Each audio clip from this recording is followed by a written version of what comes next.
Welcome back to Living Local. Landrace Woodshop's work and mission is all about craftsmanship and family. And here to tell us all about it in this segment sponsored by Landrace Woodshop is owner and woodworker Jeremiah Clark. How are you, man? I'm doing well. Hey, how are you? I'm great. Thanks for being here. Absolutely. Thanks for having me. I love what you do, and this is such a cool story. And so let's start at the beginning. Give us the overview of Landrace Woodshop and how it all began for you. Sure. So yeah, we're just a small family business down in Aledo that we specialize in custom furniture and custom cabinetry. Yeah, we've been doing this kind of full time for the last year and a half or so, and it's been really great. Yeah, I love that you said you've been doing it for about 10 years when we were chatting before, and the last year and a half really took off for you. And that's such a cool thing, man. I love that. I love it when people have success. That's so cool. Thank you. And let's talk about the name Landrace Woodshop. Where does that come from? Well, the simplest answer is it's named after a pig. The American Landrace is a breed of pigs that my grandfather, Dr. Marvin Clark, down in Monmouth, he was a rural veterinarian. And he, as a side hobby, bred Landrace hogs. And a few years ago, I had found one of my dad's old work shirts, and it said Landrace on the back. Oh, cool. So I was just kind of interested in that, and I did a little more research just on the term, and it actually comes from a Dutch word meaning country breed. Oh. And so I decided it was kind of fitting, and that it was a good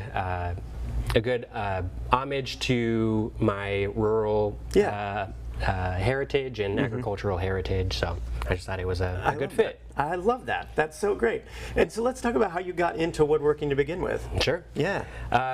So yeah, it's kind of a long story. I'll do my best to keep it abbreviated. No, you're fine. You're fine. You're fine. But yeah, basically about 10 years ago, I had an existential crisis. Sure. I was working retail and doing inventory in a well-known computer store, and I just felt, I was like, there's got to be more to life than just doing inventory. And so I did some soul searching and tried to think of something that came naturally to me that I could get paid to do, and somehow woodworking and furniture in particular came to mind. So I had found on Instagram, I found a company out there that did furniture, and I emailed them completely unsolicited.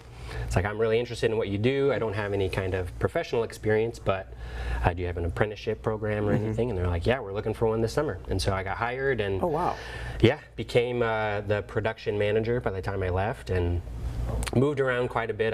This was out in Denver at the time, and then I moved to Nashville, and I worked in a high-end custom cabinet shop there as well. Okay. And so then I moved back to Colorado, and I did more remodeling work.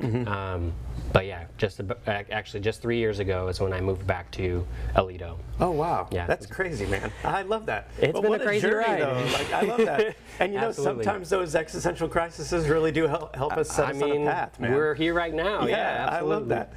Let's talk about how, I have so many questions, and I don't have that much time, but I got to ask, kind of where you get your lumber and stuff like that, because it seems like it's such a daunting task to try to figure out how to get the supplies to do what you do. Sure. Well, all of our material is locally sourced. Oh wow! Yeah, so I'm really thankful. I have gotten a lot of my lumber from my friends over at Stella Sawmill over in Milan, but we're actually working on developing a sawmill of our own, so that we can mill logs to whatever kind of thicknesses or different slabs for tabletops and countertops and those kinds of things. And you have a shop in Aledo, right? I do. That's so cool, man. Yeah. I love this. I'm in love with this. So let's talk about, what are some of your favorite products to make? I think the top of the list is definitely dining tables. I just really love what they symbolize. A place to gather, to share a meal, share experiences. I also really love building benches, especially to go along with dining tables, because if you've ever sat at a bench at a dining table, you know that it's a communal event, that if someone needs to get out, you have to get out together. And so that's kind of what I just really love about furniture in particular is the ability to gather around and share in the experience. And you do custom work too, so if somebody comes with do. you with an idea, you can kind of guide them in that? Absolutely, yeah. Primarily, up until now, that's all of my work has been custom. You know, That's customers so cool, have reached out to me and have had ideas, and we've just kind of brainstormed and come up with sketches and everything's one of a kind. Yeah, so absolutely. that's pretty rad, man. I love absolutely. that. So, you know, every artist, and you are an artist, they kind of garner inspiration from somewhere. Where does your inspiration come from? I would say my main inspiration is my family. Sure. My wife Rebecca and my son James. Right there. They inspire me to get up in the morning and work hard and try to grow this business. You know, I'm really thankful that I was given opportunities and evidence. Excuse me. You're good. To see